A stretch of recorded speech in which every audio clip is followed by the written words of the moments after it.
Hi, this is Pastor Nick Hood, and today I'm trying something a little bit different. This is still on the river, but I'm with my former city council staff people, now the Reverend Dr. Georgia Hill, who, when I first became acquainted with her, she was attorney Georgia Hill, and she was chief of staff, my council staff, and next to her is Russell Estill. Russell worked with my father when he was on the city council, and when I was in an election following the retirement of my father to go on the city council, Russell and Renee Baker and another woman, Jennifer, wasn't that her name? Yes. They came to me and they asked me could they work with me, and I said sure. And I figured I needed somebody who knew their way around the city county building, who could show me the way. And so I offered Russell a job right away. But Reverend Hill, I asked to be the chief of staff. And I asked her to be the chief of staff. You didn't have really any political experience in, did you? No, I did not, really. Yeah, but Reverend Hill was a graduate of Harvard undergrad and Howard Law School. Yes. And I said, I'm going to vote for somebody who's smart. And do you mind saying how old you were then? Or do you remember? Let's see. I must have been about, 29, 30, I believe so, because I had been practicing law for a while. No, I was older than that. I was in my 30s. Yeah, because we're the same age, right? Yes. And Russell, you were in your 30s, right? Yes. Okay. So, what I want to do for our audience tonight is this is Friday night in Detroit. And what I want to talk about is, one, your recollections from working with me in the city council. This is kind of a reunion. This is really, I think, the first time we may be joined by Renee Baker before we finish. But this is really the first time I think any of us have gotten together, really, at least where I've been a part of it, to talk about our experiences being in the government. Yeah. And what I want to talk about are a couple things. Number one, what are your recollections, the more memorable experiences? And then number two, if you had any experiences that were not so pleasant. But all of us, we worked together for 8 years, the entire staff, which was, I thought, impressive. A lot of staffs down there at that time seemed to have a lot of coming and going. Yeah. But we had a consistent group. I used to tell people the reason why I was consistent was I paid your health care and attention. I said that's one way to get people to like their job. Yeah. But Reverend Hill, Georgia, will you share with our audience some of your more memorable recollections from being on the city council? Sure, and thank you so much for inviting me to participate in this conversation. Mm-hmm. Well, my first memory was planning for the inauguration. And that was very exciting because it was city council members and Mayor Archer. And you sent me as your chief of staff to a meeting with those from Mayor Archer's staff, and we helped go through the details about planning the inauguration. And I remember it was so exciting. It was at the Fox Theater, and there were just lots of people around. It was a very exciting time. I mean, it really was. I remember you all had your oath on stage there, and you stood up, and it was really, really very exciting time. And I don't know about Russell, because he'd already been in that situation, but I'd not worked for city government. I'd worked for federal government, actually, but the city government was a little bit different. So I was initially very excited to have the opportunity, and I was really looking forward to it. So that was like my first big memory, was the inauguration. And then, of course, moving into the office, and it was very exciting because we were always on the cutting edge of what was going on in the city of Detroit. Whatever was going on, we knew first because it was brought to the city council table. So I enjoyed my working there and met some really interesting people. And I enjoyed that, being on the cutting edge of what was going on in the city. Yeah. How about you, Russell? What are your fondest or more memorable recollections? Wow, there really are so many. I was thinking about this as I was coming down here today, but as Fortune mentioned, we were going through a change in the city. Some of the council people that had been on there for years retired, and then we had a new group of council people coming in, and then, as you mentioned, we had Mayor Archer. But what I remember is just kind of the change in the city. We were over so many issues, which was really exciting to me. We at that time we were looking at gambling as far as the casinos coming in Detroit. And that was a lot of research. That was a lot of praying. I remember as far as what sure you wanted to do in terms of your vote.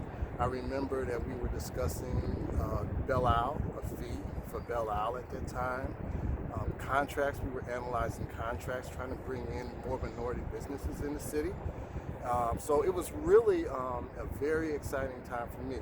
What I really liked at that time and really got a kick out of is that you were approached and you agreed to do a radio program, Eyes on Government. That's right. And we got the opportunity to co-host with you. Mm-hmm. Yes, And that was great. Yeah, and I thought Every week. That was an hour program. It was an hour program. WCHB. WCHB The radio. one and only. Drive to Inkster. That's Yeah, right. That's the right. Drive to Inkster. And so being able to be on that program and just have callers call in and give you their opinions on the different subjects of the day, whatever it was, I thought was really exciting to me. I really got a kick out of doing that. And I just remember being on there, and I always remember my statement when it was next to election time, I always say, vote, get out and vote. Kind of interesting because that's what we're saying now. There's a need to get out and vote. But yeah, that was probably one of my biggest, most exciting things that we did. I don't know if either of you remember, but one of those interviews was with the mother of Tupac Shakur. Yes. Tupac's right. mother That's right. was up That's there right. in Inkster with us. Yes. And the other thing I remember about that radio show that was funny was there was a guy who would call me all the time. He'd That's say, right. "It's so good to be in the hood, from the hood, and talking to the hood." Right. Yeah. Yes. But that was what made the radio show so exciting because you had these regulars. Right. And there was another woman who used to always call in too. I can't We recall had her Theo name. Brody. Theo, that's who it was. Theo Broden. And she would always call in. And these people, you really couldn't overlook them because they were closely following the issues of the day. And they often brought up points that were really missing from the conversation because they were bringing up the point of, look, this perspective is from the common person in this city. And their perspectives were really important. And they were very insightful. Yes. Well, to the audience, one of the things I want to say about Georgia and Russell is that the two of you, along with Dela Davis and Harvey, Yes. Damon Harvey, Yes. Zandra Tias, Yes. I felt like, and Renee Baker, cannot underestimate Renee. Renee started as the secretary, but it was amazing to me the firepower, the intellectual firepower that we had. I don't know if I've really told you all this, but I thought that we had the most dynamic staff down there. Many of the votes were unanimous, like say for campus marches, that kind of thing. Yes. But the gambling was contentious. Yes. And some other votes were contentious, but basically my position, and I hope some of the city council people who may be looking at this, was that you have a record. It's called the Journal of the City Council. It's maintained by the clerk of the city. And I don't know who told me to, I don't know if it was Mel Ravitz or something, or Mary Ann Mahaffey, one of them said, you really ought to think about writing your opinions down, even if you're on the losing side. Wow. You should make a record of it. And that really stuck out in my mind. And so one of the things I did with Georgia and Russell, Renee and Dela Davis and Damon Harvey and Zandra Tias, is we had a one-office writing machine. And I've never had anything comparable to that since, where, basically I might say there are 3 or 4 or 5, 6, 7, 8, maybe 10 points that I'm either in favor of or against. But I would ask these individuals and their counterparts in the office to write for me. I've never been more comfortable having people write for me. And I would read it after you wrote it, but often they wrote my opinions, or statement. We call them statements. Mm-hmm. And then I would sign it, and I think it's just tremendous. And I'm just hoping that this is the year 2019. I'm hoping years from now, when historians want to look at the journal of the city council, there will be a lot of paper from our office, a lot of opinions, and I can't thank you enough for that. Well, the Yes. Zoning Enforcement Bureau was Which one of exists the today. right, which Yes. that was initiated by you, Councilmember Hood, and we did the research, we drafted it. I mean, it was a major thing, and the idea was to clean up the city and to allow there to be some sort of enforcement of the zoning provisions of the city so that we could have a more beautiful city. And everybody was interested in that, and I remember that was a major piece of legislation, really, that came out of your office, Councilmember Hood's office. Yeah. And so, I'm real proud of that. I mean, that's really, I think that was the big ordinance for me. That was the major ordinance that was enacted under my name, but supported by my council colleagues. But also during that period, a woman was shot on New Year's Eve, Sandra Latham, Yes. in 1997, and we together, our office, we put together a campaign called Ring in the New Year with a Bell and Not a Bang. And it's funny, 20-some years later, it's still going on, and it's still a problem. People celebrating New Year's by shooting guns. But I can't thank the two of you enough, and our colleagues who work with us, for what you did during that period. And collectively, we're part of the history of Detroit. Now, let me ask you this. What was most challenging? You can say it if you want.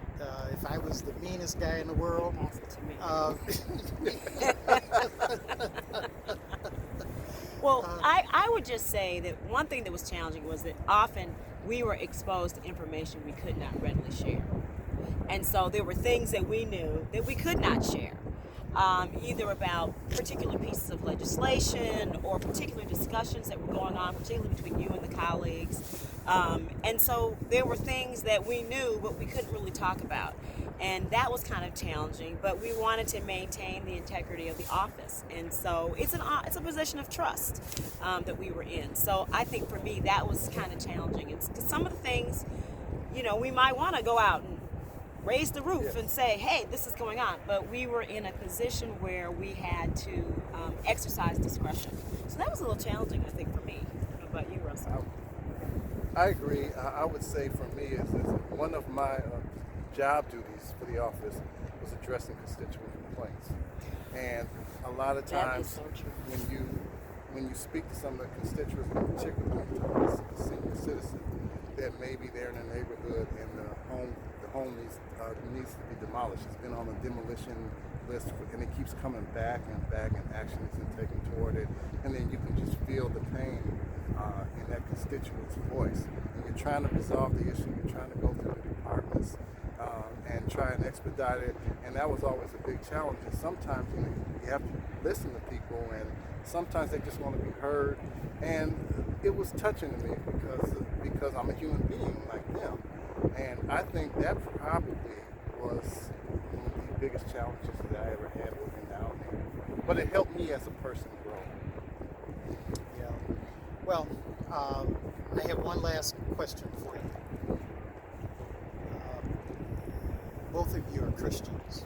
Yes. And you're people of faith. And I think it would be interesting for our audience to hear how was your faith impacted being on the city, working at the city council and post city council. Russell, you were at Focus Hope. Yes. And Georgia, you are now a minister. I don't want to, say too much about who I think helped to influence you as a minister, but she came into the city council as Attorney Hill. Now she's Reverend Hill. But how was your faith impacted working at the city council? Well, sure. What I'll say is kind of what I just mentioned, working with seniors. Because now what I do is I'm a senior manager of the food center, and we feed 40,000 seniors a month. And so we're constantly trying to reach new seniors.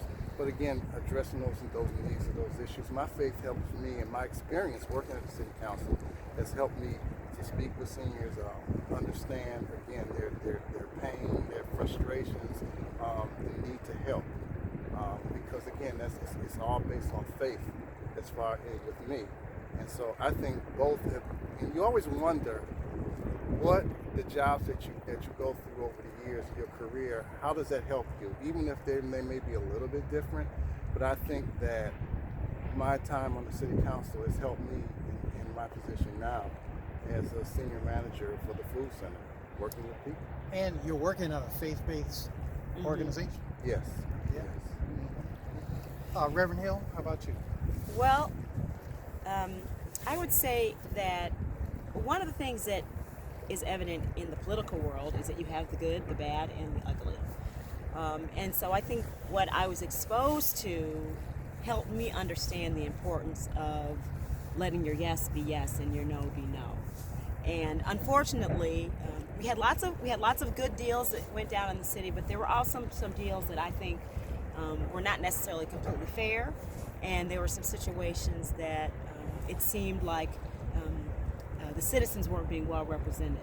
And I think that just helped me understand the importance of having integrity in whatever you do, whether it's, your work life or your political life or your ministerial life, And so I think it helps me to just understand that that's a really important thing, and that the people want individuals to represent them and to serve them with honesty. That's really what they're looking for. And even if we have to tell them the bad news, they're okay with the truth.